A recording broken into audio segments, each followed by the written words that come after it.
Justificado, pois, mediante a fé, temos paz com Deus por nosso Senhor e Salvador Jesus Cristo.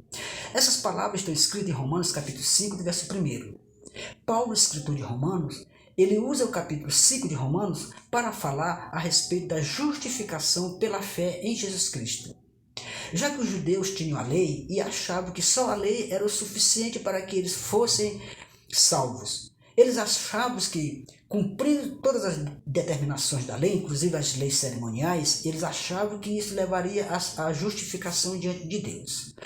Paulo já tinha falado anteriormente, no capítulo 3, no versículo 19, a respeito da lei, o que significava a lei, o que a lei significava, qual era o papel da lei, como ele escreveu assim, Romanos 3 e 19. Ora, nós sabemos que tudo que a lei diz é para que toda a boca se cale e o mundo todo esteja condenado diante de Deus. Essa condenação vem na vida de todo ser humano que nasce nesta vida, já nasce debaixo da condenação da lei de Deus. O papel da lei é condenar.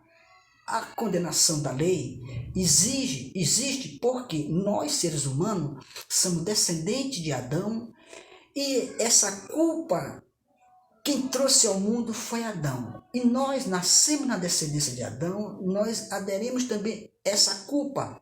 Vê o que a palavra de Deus diz.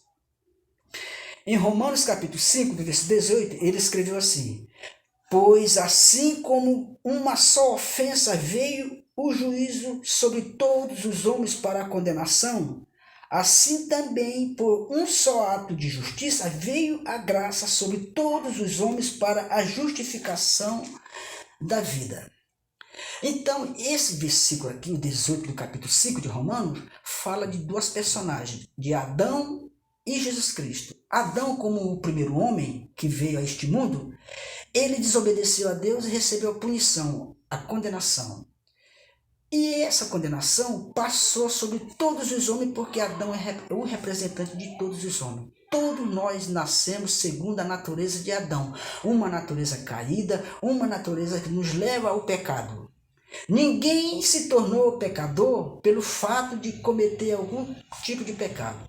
Pelo contrário, todos nós cometemos todos os tipos de pecado porque nós nascemos nessa natureza pecaminosa. Já nascemos debaixo da condenação do pecado.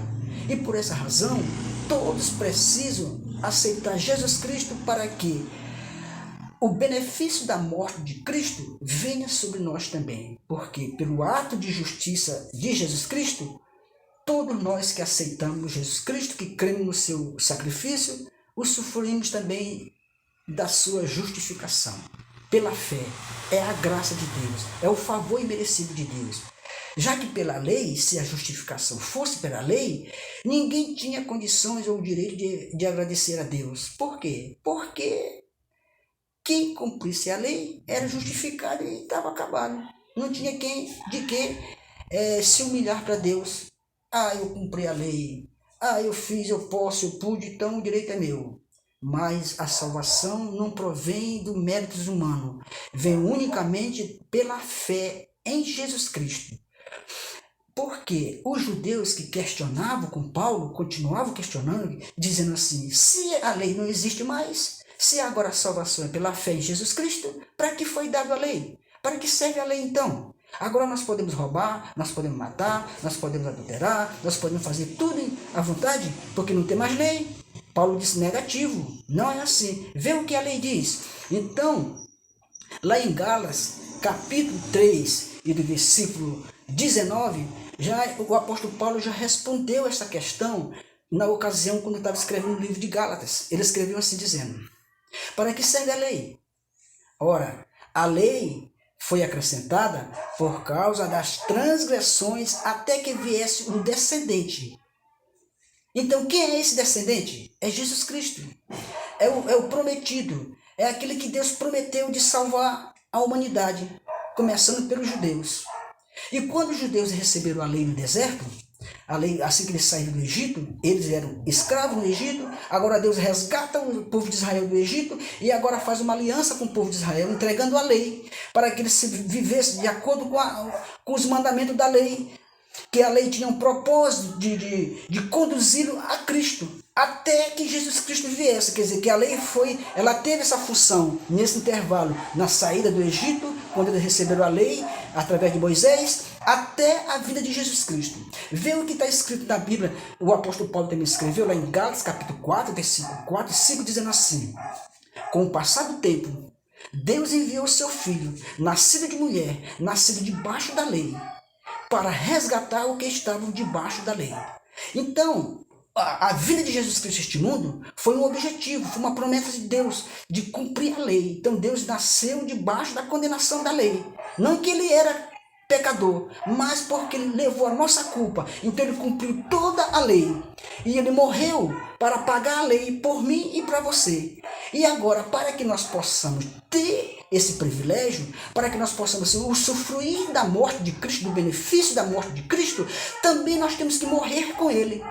Porque a palavra de Deus diz lá em Romanos capítulo 6, o apóstolo Paulo explicando essa realidade, dizendo assim: vós que morreste com Cristo e foste ressuscitado com Cristo, agora vive em novidade de vida. Quer dizer, em Romanos capítulo 6, no versículo 2, está dizendo que quando nós somos batizados, nós somos sepultados com Cristo. Quando nós saímos das águas, nós somos ressuscitados com Cristo. Agora, nós já ressuscitamos com Cristo, nós vivemos agora em novidade de vida.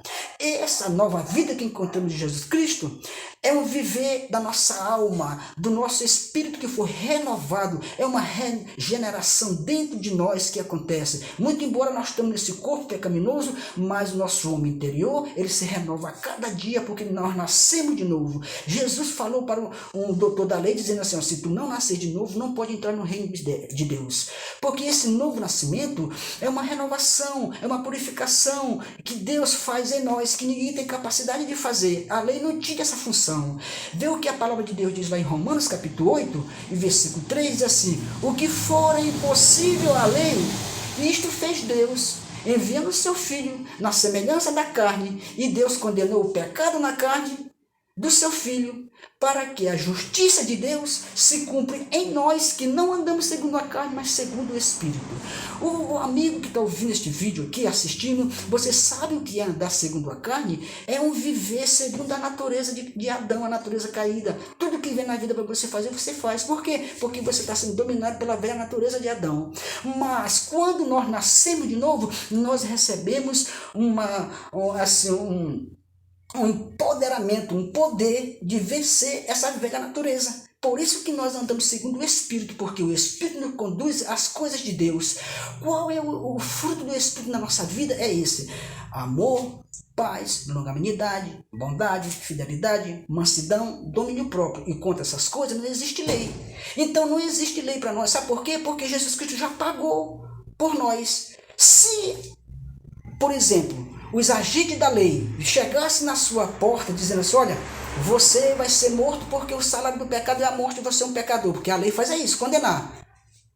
Aí você diz assim: não, eu já morri com Cristo, eu vivo com Cristo agora. Aí sim, acabou. Por quê? Porque defunto não deve dívida nenhuma. Então nós não devemos a lei. Nós não devemos a lei porque Jesus Cristo morreu por mim, para me dar vida. Agora, essa é a convicção que temos. E o apóstolo Paulo escreve lá em Gálatas capítulo, ou seja, em Romanos capítulo 7, versículo 4, dizendo assim: vós relativamente morreste enquanto à lei, para que dê frutos a Deus por Jesus Cristo. Para se unirmos com Cristo, nós precisamos morrer com Cristo.